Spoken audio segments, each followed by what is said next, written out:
Bienvenue à tous. Pendant que les enfants rejoignent les enseignants de la classe, nous profitons pour saluer les uns les autres, ceux qui sont en ligne avec nous, et aussi ceux qui sont dans l'auditoire ici à la salle. Tous les frères et sœurs, soyez bénis au nom de notre Seigneur Jésus-Christ. Et nous glorifions l'Éternel pour sa bonté, pour ses largesses, car c'est grâce encore à sa bonté que nous sommes réunis ce matin pour étudier sa parole. Merci à notre frère Benjamin qui nous a dirigés dans la prière et à notre frère Dylan qui nous dirige dans les cantiques et dans aussi l'équipe de ce matin. Alors, comme cela a déjà été dit dans la prière que notre frère Benjamin a dirigé, nous ne sommes pas ici pour fêter le 25 décembre ou la naissance d'un enfant appelé Jésus. Bien sûr, comme chaque premier jour de la semaine, nous nous réunissons pour adorer notre Dieu en esprit et en vérité. Bien sûr, nous sommes dans la joie, nous sommes toujours dans l'ère des fêtes, mais c'est la résurrection de Jésus, la victoire de Jésus-Christ contre Satan, contre le péché, sa victoire contre la mort, qui est notre pire ennemi, que nous sommes en train de célébrer, et notre propre résurrection en Jésus-Christ. Donc, il n'y a pas du tout de confusion.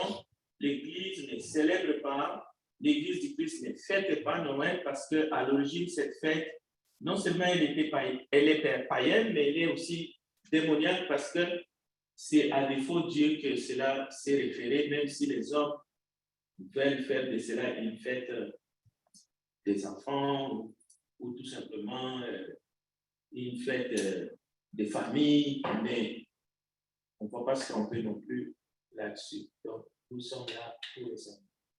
Bien, nous allons commencer d'abord par répondre par une question qui a été posée la semaine dernière au cours de l'étude, en fait, qui m'a été directement posée, mais qui a été posée aussi à l'Assemblée. Alors, que ce soit ceux qui sont en ligne, que ce soit nous qui sommes ici, nous pouvons, peut-être qu'il peut y avoir des sous-questions, alors vous allez profiter de les poser tout à l'heure.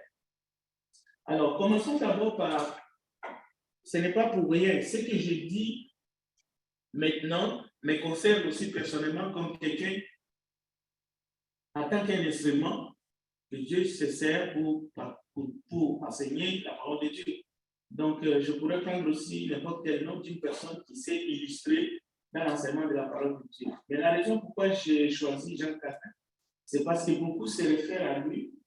Il a émis pas mal des avis personnels, il a émis pas mal des opinions personnelles qui sont devenues des doctrines. Sans que les gens se rendent compte, évidemment, c'est ça. Mais ils sont nombreux. Comme ça, des gens, on peut citer Branham, on peut citer bien d'autres, qui se sont illustrés dans l'enseignement de la parole de Dieu, mais qui ont donné des avis qui font aujourd'hui office des doctrines. C'est-à-dire, les gens suivent ces principes, croient que c'est Dieu qui a parlé à travers ces personnes, et aujourd'hui, c'est carrément des doctrines dans le cœur des gens, sans vérifier ce que les Écritures ont dit sur ces sujets-là. On peut citer par exemple la prédestination, on peut parler des autres, la Trinité, plein d'autres thèmes comme ça que les hommes célèbrent ou tout simplement enseignants se sont illustrés et aujourd'hui c'est devenu des doctrines. C'est comme on parle des conciles. Oh, il y a eu tel concile en telle année, ils ont décidé ceci, cela. Aujourd'hui, c'est devenu des doctrines parce que ce sont des pères des religions ou des pères de réformes, ils ont décidé, mais il faut toujours examiner la parole de Dieu. Alors, un avis, que ça vient de celui qui vous parle, une opinion de quelqu'un de ce calibre-là, parce que c'est un homme qui est quand même très respecté, surtout à Genève où il s'est réfugié. Déjà, il faut se poser la question, pourquoi il est allé en refuge? Parce qu'aujourd'hui, Genève, c'est la ville des Calvins. Pourquoi il a fui? Cela veut dire qu'il y avait des religieux qui le poursuivaient parce qu'il était en contradiction avec eux. Alors, comprenez que quand on fuit sa patrie, sa ville natale, on est réfugié, on est en train de se cacher, sa vie est en danger. On est dans un pays où on trouve asile et on continue à faire ce même travail et on est bien accueilli. On est devenu même presque un fondateur d'une religion. Comprenez que quand on aimait un ami ou quand on aimait une opinion, on a des gens prêts à mourir ou à suivre ou à enseigner, à perpétuer cela. Donc, un avis d'un humain, quel qu'il soit, qu'il s'appelle Jean Calvin, qu'il s'appelle Luther, qu'il s'appelle Branham, qu'il s'appelle Pape Pie XII, qu'il s'appelle, je ne sais pas, il y a aussi des prédicateurs comme Billy Graham qui ont marqué les temps. Une opinion, un avis d'un humain n'a aucune importance, même si c'est une conviction, voilà, en matière de la doctrine de Jésus-Christ. Sauf si on peut vérifier dans les Écritures et on trouve une écriture qui est conforme à cet avis qui est donné. Pourquoi? Parce que la parole est inspirée de Dieu. Ceux qui ont écrit de la part de Dieu, ils ont été inspirés. Cela veut dire qu'ils ont été guidés. Ils ont été soutenus. Ils ont été choisis. C'est pour cela que la Bible, ce n'est pas n'importe quel livre.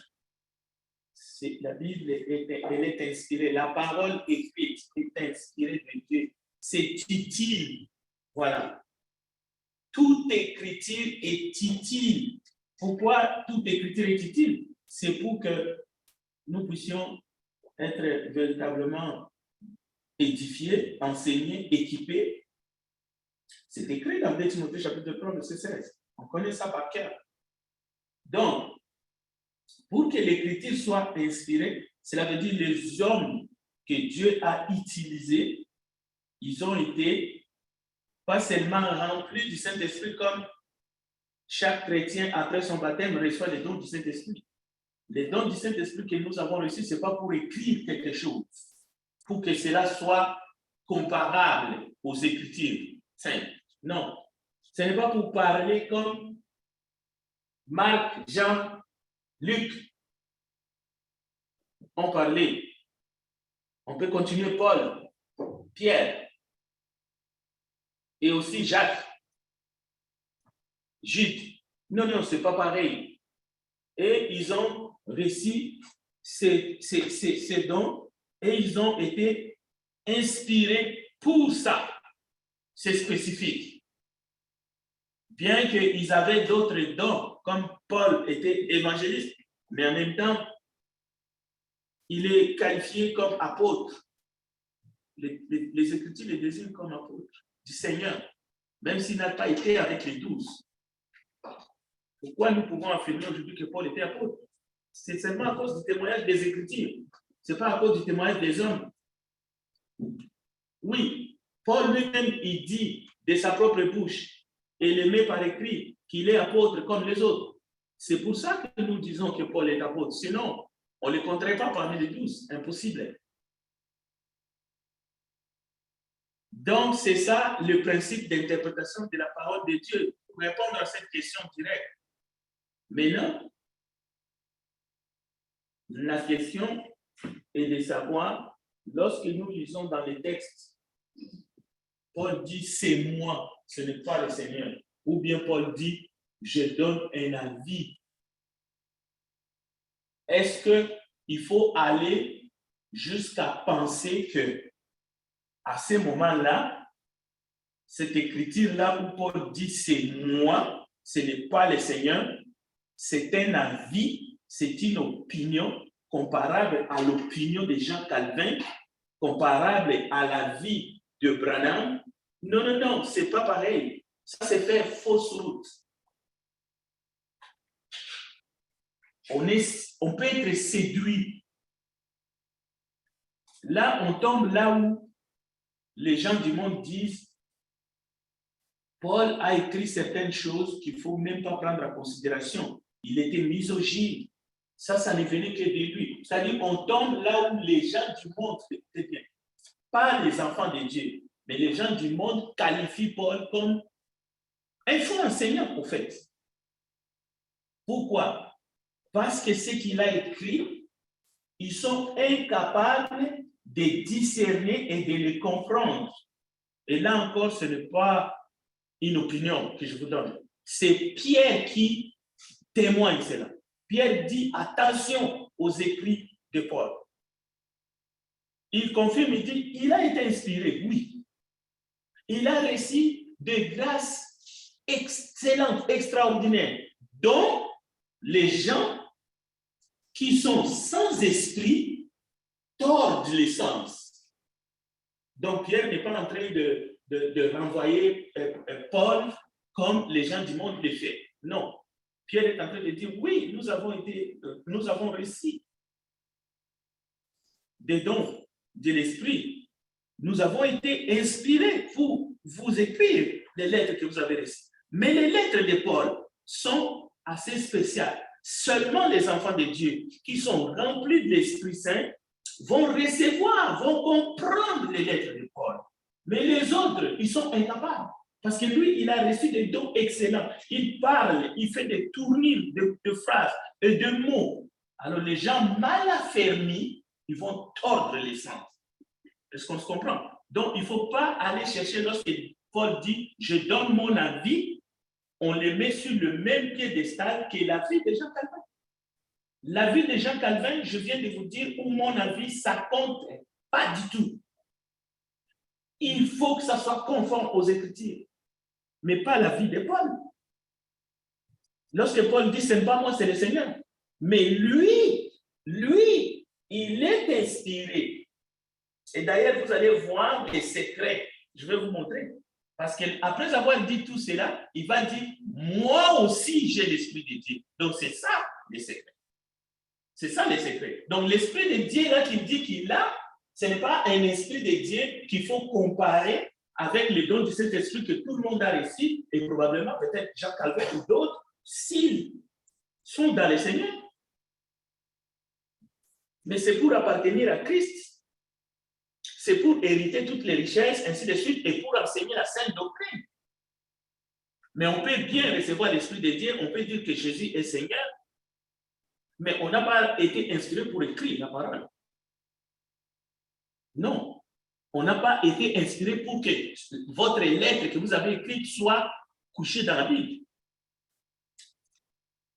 En d'autres termes, on peut être rempli du Saint-Esprit et prêcher la parole de Dieu, enseigner comme je le fais ce matin, et me tromper sur un point de vue. Mais jamais en écrivant, jamais en mettant par écrit la parole inspirée de Dieu, Paul va se tromper. À ce moment-là, ce n'est pas Paul qui se trompe, c'est le Saint-Esprit qui se trompe. Soyons clairs. Parce que c'est inspiré par le Saint-Esprit qu'ils ont écrit. Donc, c'est juste une manière de présenter tellement que les gens étaient devenus et sont devenus compliqués. Paul va sortir tous ces exemples, même en disant, ce n'est pas moi, c'est le Seigneur, je donne un avis, ainsi de suite. Mais en prénommé, nous avons les écrits sacrés.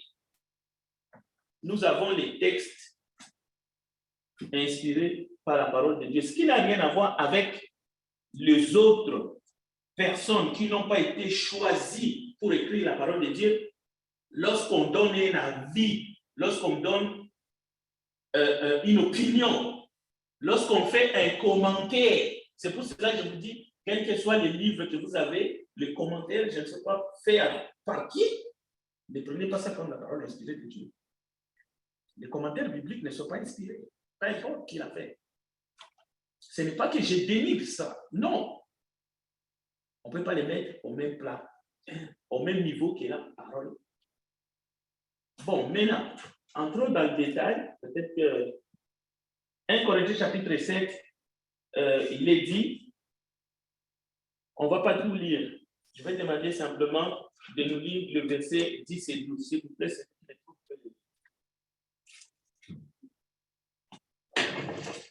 1 Corinthiens chapitre 7, 10 à 12. À ceux qui sont mariés, j'ordonne, non pas moi, mais le Seigneur, que la femme ne se sépare point de son mari.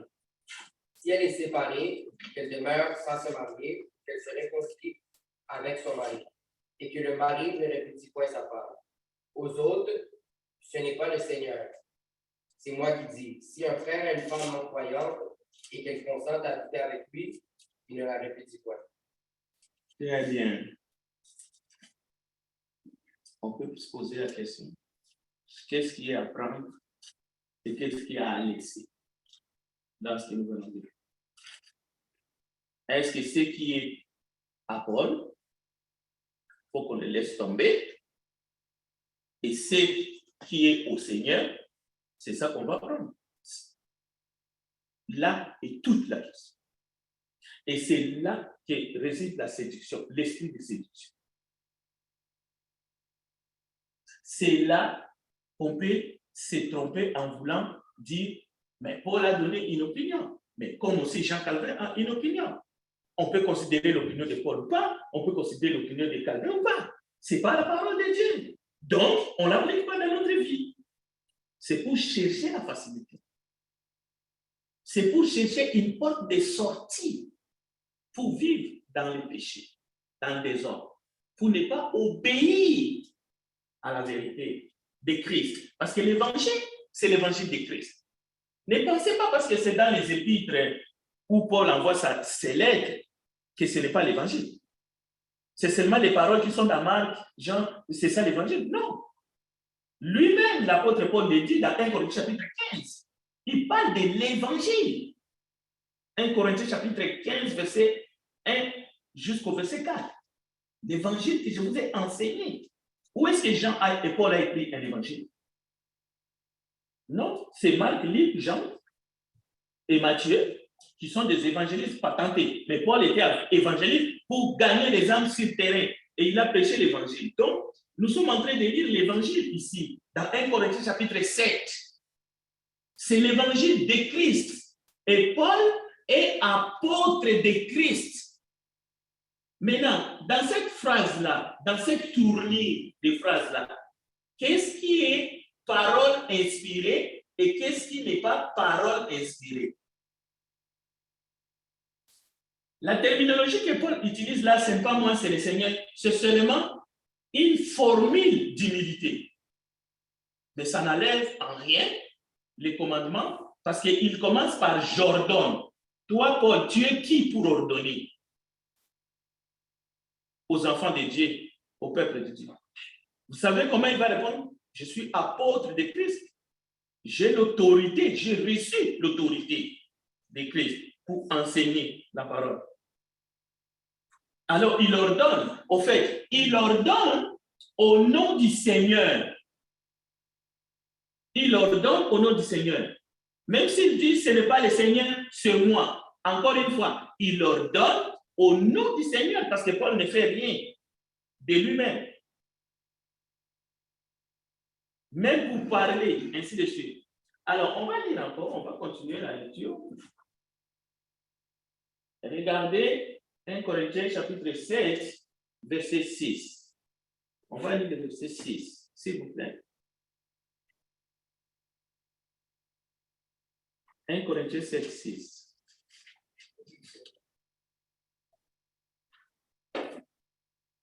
Si cela forme une concession non comme de l'ordre. Le verset 7? Oui, 1 Corinthiens 7, 6. Ok. On peut lire aussi le verset 7. Je voudrais que tous les hommes soient comme moi, mais chacun tienne de Dieu des dons particuliers, l'un d'une manière, l'autre d'une autre. Amen. Ok. Alors, je voudrais que tous les hommes fussent comme moi, mais chacun tient de Dieu un don particulier, l'un d'une manière, l'un d'une autre manière. Qu'est-ce que Paul fait à l'exemple? À un don que lui, il avait, qu'il est conscient que tous les chrétiens ne l'ont pas. C'est quoi? C'est le don du célibat. Il aurait voulu que tout le monde fasse comme lui, que personne ne touche une femme, que personne ne soit marié, pour qu'il soit appelé à 100%, ainsi de suite, pour les travailler comme lui. Mais il ne peut pas. C'est ça l'idée. Au fait, c'est ça le message qui est caché là. Nous avons reçu des dons différents. Il ne peut pas obliger le célibat. Il ne peut pas. Il ne peut pas ordonner le célibat. D'ailleurs, c'est une fausse doctrine. Plus loin dans les Épîtres, c'est écrit que certains sont venus, ils ont ordonné, ils ont obligé le célibat. Et ça, c'est une doctrine de démon. Mais lorsque Paul, parce qu'on lui a envoyé plusieurs questions pour ce qui concerne les choses dont vous m'avez écrit, lorsqu'il répond à ces questions, et ce sont souvent des questions qui sont pointues et même des questions qui sont des questions pièges, Paul dit, il utilise ces tournées, ces phrases où il dit non, je ne veux pas vous accabler. J'aurais bien voulu que vous tous vous fassiez comme moi, mais chacun a reçu un don différent. Et il continue. Alors, le simple fait que Paul dit c'est moi ne change pas le rôle de l'esprit qui contrôle, qui inspire la parole de ceux qui ont écrit de la part de l'esprit. En d'autres termes, Paul est sous contrôle. À partir du moment où Paul n'est plus sous contrôle de l'esprit, il devient un faux prophète, un faux apôtre. Et on ne peut plus les suivre, mais de bout en bout. C'est-à-dire, où c'est un faux apôtre, tout ce qu'il dit est faux, mais on ne peut pas les suivre ici et pas là. Par contre, celui qui n'est pas apôtre, même s'il est apôtre, mais il n'a pas été choisi, il n'a pas reçu le don pour mettre en écrit la parole écrite, inspirée pour tous les temps, son opinion personnelle ne vaut absolument pas la parole de Dieu. Ceci doit être clair. Mais c'est lui qui a été choisi, qui a été inspiré, qui a été envoyé, non seulement pour prêcher, mais aussi pour mettre par écrit, pour que les humains sur la terre puissent s'en servir, pour que Dieu puisse parler à son peuple à travers la parole écrite. Celui-là, même s'il dit c'est mon avis, même s'il dit c'est pas le Seigneur, c'est moi, c'est une formule de politesse, c'est une formule d'humilité. La parole de Dieu, elle est vivante.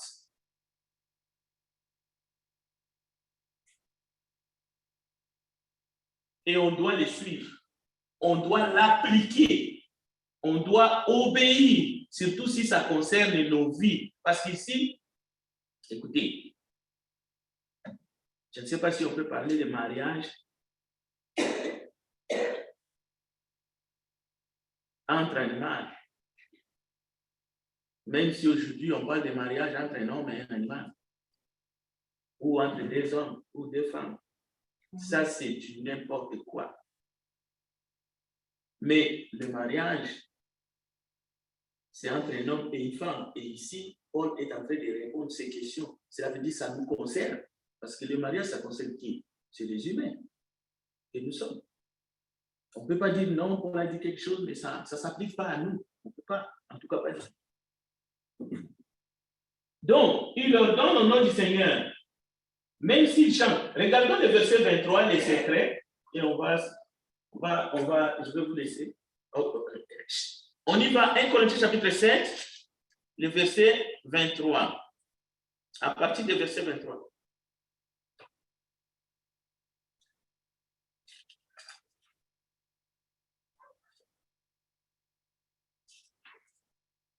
Est-ce que c'est 23?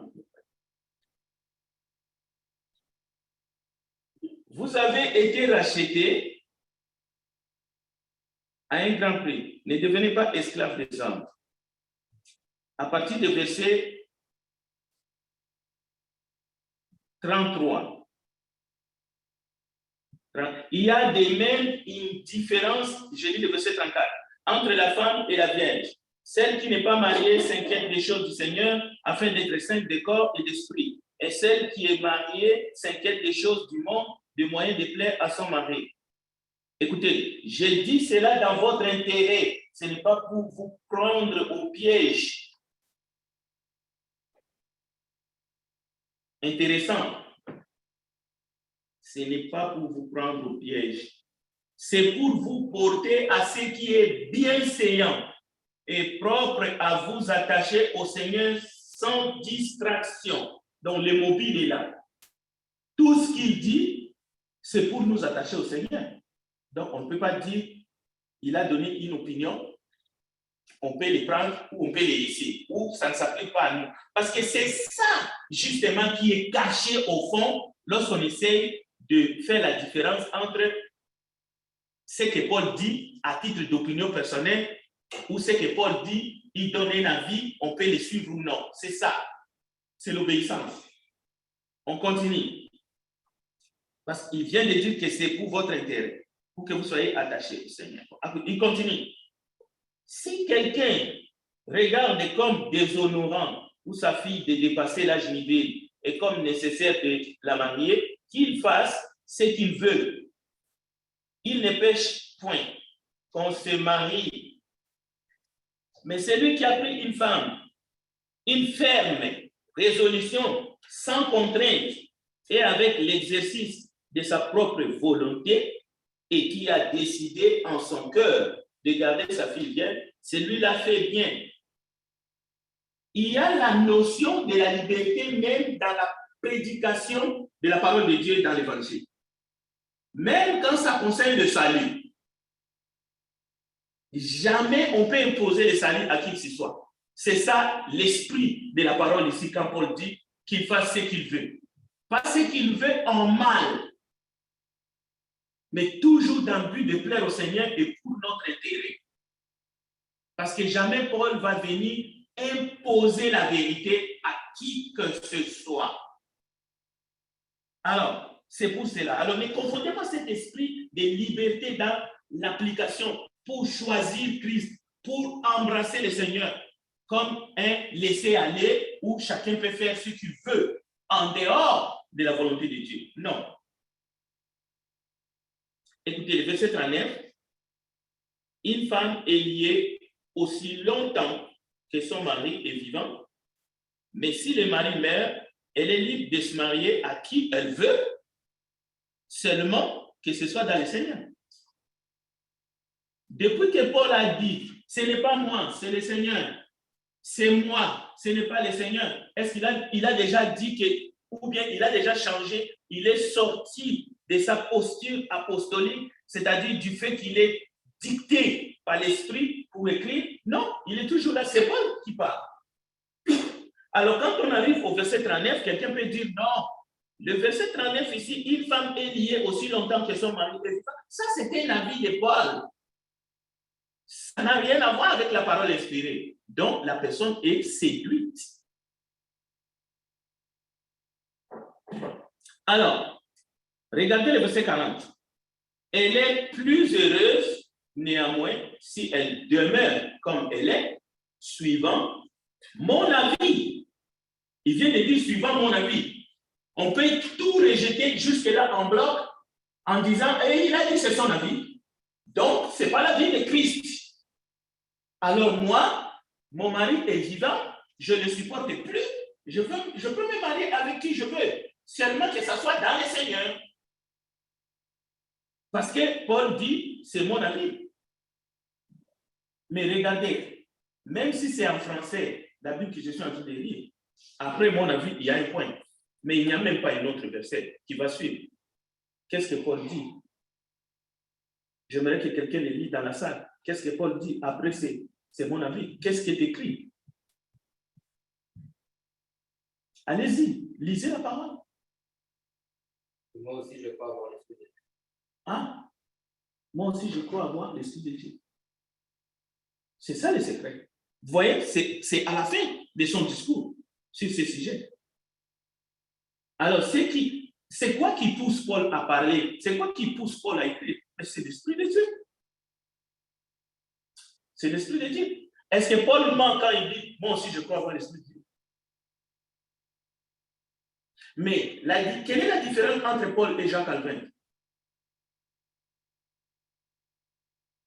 Lui, il a été mandaté, pas seulement pour prêcher, faire que ceux qui sont dans les ténèbres passent à son admirable lumière, mais il a été aussi mandaté pour écrire. Comme Marc, comme Luc, comme Pierre, comme Jacques, comme Jude. Et bien d'autres. Ce qui n'est pas le cas pour Calvin. Ou pour moi. Qu'est-ce que je peux écrire moi aujourd'hui et puis on doit les traduire, on doit les commercialiser pour dire que c'est le signe de Seigneur. Même si je publie mes sermons, ainsi de suite, même si ça va aider quelqu'un à se convertir en les lisant. Mais est-ce que cela aura une autorité quelconque dans la vie de qui que ce soit? Non. Donc, voilà les secrets. Quand vous disiez, c'est moi, ce n'est pas moi, ne vous en faites pas, vous êtes en face de la parole de Dieu. Ce que le Seigneur vous demande, c'est d'obéir aux Écritures si vous voulez faire sa volonté. Amen. Alors, si vous avez question, je vous donne le temps. Il est déjà presque 45. On sait que ces jours-là étaient un peu difficiles. On a commencé après. Est-ce qu'il y a quelqu'un qui a une question? Je vais m'arrêter même à moins 5. On aura 5 minutes pour le temps avant de commencer. Est-ce qu'il y a des questions, des commentaires? Oui. Oui. Moi, je connais presque lui déjà quand même, ok? Oui. Mais lui, qu'est-ce qui se passait dans la vie? Prêcher? Qu'est-ce qu'il faisait? Oui, il a prêché, mais il a émis beaucoup de points aujourd'hui qui sont retenus par un grand monde, le monde protestant, et même certains évangéliques, comme étant un homme qui était inspiré de Dieu. On le considère comme les autres apôtres, les Paul, les Pierre. Alors, il a sorti des doctrines comme sur la prédestination et bien d'autres sujets où il a complètement tapé à côté. Et jusqu'aujourd'hui, beaucoup de gens le suivent, mais ils le suivent dans la fausseté. Par exemple, la doctrine de la prédestination, selon son enseignement, Dieu a déjà décidé deux groupes de gens. Ceux qui entreront au ciel et ceux qui n'entreront. Cela veut dire même ce que nous sommes en train de faire ici, ça n'a aucune importance. Parce que Dieu sait déjà qui va aller en enfer, qui ne va pas aller. Au fait, non seulement Dieu le sait, mais Dieu a déjà choisi. Dieu a déjà prédestiné. Prédestiné, c'est-à-dire comment tu vas faire, comment tu vas être depuis ta naissance jusqu'à la mort. C'est comme si tu es une machine, le bouton est déjà rouge. Il est déjà au rouge, c'est-à-dire quoi que tu fasses, ben, Dieu t'a prédestiné d'aller en enfer. Alors, c'est faux, c'est pas vrai. C'est pas vrai. Oui. Eric, qu'est-ce qui peut arriver quelqu'un qui écoutait la parole enseignée à propos de la union de mariage?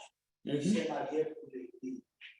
Et après ça, quelqu'un, soit la femme, soit l'homme, se sépare. Qu'est-ce qui arrive après ça? Ils sont pour faire le cordon que Dieu a dit, parce que la parole dit que tu te marié avec la parole de Dieu. Tu dis aussi trois cordes. C'est ça que mentionne la parole. Qu'est-ce qui pourrait arriver si c'est soit la femme ou l'homme qui décide de se séparer? Bon. Depuis qu'ils sont mariés à l'église, c'est ça, J'ai compris, Daniel. Ok. Alors, je vais répondre à cette question mercredi, parce que c'est une deuxième question qui a été posée le mercredi passé. J'essaie toujours de me discipliner pour ne pas déborder, parce que une question qui est posée ici, j'essaie de la répondre ici. Si c'est posé le mercredi, tu peux répondre le mercredi. Mais il y a aussi les facteurs temps. Comment je vais répondre à cette question? Je vais répondre à ta question en même temps que je vais répondre, peut-on rompre les fiançailles? Selon la parole de Dieu. C'est une question qui a été posée. D'ailleurs, à deux personnes. Il y a le frère Révolis et Gloria. Et même Gloria a posé 2 fois la même question. Je vais essayer de répondre à ça. Peut-on rompre les fiançailles? D'accord? Qu'est-ce que la Bible dit? Maintenant, on va toucher aussi, peut-on rompre le mariage? Qu'est-ce que la Bible dit? Qu'est-ce qui peut arriver à quelqu'un qui a rompu les fiançailles ou quelqu'un qui a rompu le mariage? Est-ce que la Bible permet de rompre les fiançailles? Oui ou non? D'accord? Ok.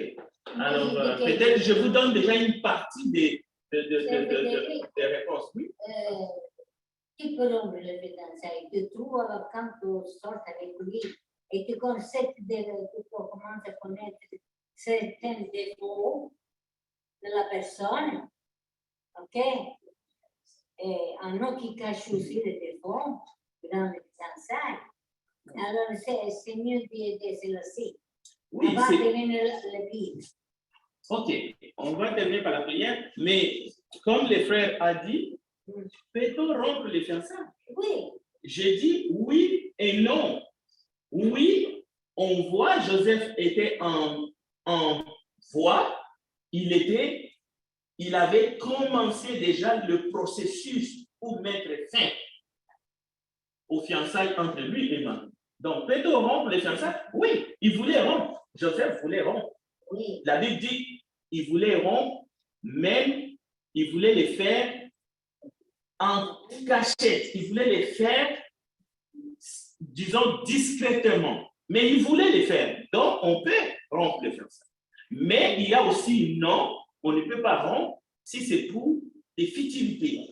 Juste parce que quelqu'un d'autre, on a trouvé quelqu'un de mieux. Parce qu'on peut trouver quelqu'un de mieux sans que l'autre fasse quoi que ce soit. On trouve quelqu'un qui a peut-être plus de biens matériels ou quelqu'un qui est plus beau. Est-ce qu'on peut rompre parce qu'on a trouvé quelqu'un qui est plus beau que celui avec qui on est fiancé déjà? Tu vois? Alors, les quelques défauts qu'on trouve chez l'autre, est-ce qu'elles sont des natures pour qu'on rompe les fiançailles? Parce que soi-même, on est sans défaut, on est sans défaut. C'est là où il faut qu'on regarde maintenant selon les Écritures. Donc, dans toutes choses, il y a oui et non. Maintenant, il faut savoir, parce que Joseph voulait rompre, mais l'ange est venu, il a dit, les raisons pour lesquelles tu veux rompre n'est pas valide devant Dieu. Alors, ne romps pas. Et Joseph n'a pas rompu. Parce que Joseph croyait vraiment que Marie l'avait trompé. Mais en réalité, elle n'avait rien fait. Cela veut dire qu'on peut rompre, mais pour des futilités et des banalités. À ce moment-là, on a péché et ces péchés-là vont nous suivre toute notre vie. Si tu joues avec la vie d'un enfant de l'autre, que ce soit une fille ou un garçon, tu lui fais perdre le temps. Tu vas peut-être souffrir toute ta vie sans savoir ce que tu as fait. Donc, dans ce cas-là, ne romps pas pour des fantaisies. N'essaie pas de jouer avec les sentiments de l'autre. Parce que tu vas être maudit. Je peux aller jusque-là. Donc, voilà. C'est comme les hommes qui couchent avec les enfants des autres et ils les laissent comme ça. Pour que qui les prenne après? Tu vois ce que je veux dire? Donc, attention. Il ne faut pas jouer dans ces choses-là. Alors, prions le Seigneur. Nous te bénissons, notre Dieu, parce que tu es bon. Bénis ta parole. Bénis, Seigneur Jésus, cette étude que nous venons d'écouter. Aide-nous à être des hommes fidèles pour te suivre parce que nous sommes les sels de la terre et la lumière du monde. Au nom de Jésus-Christ, nous avons ici prié. Amen. Amen.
Yeah.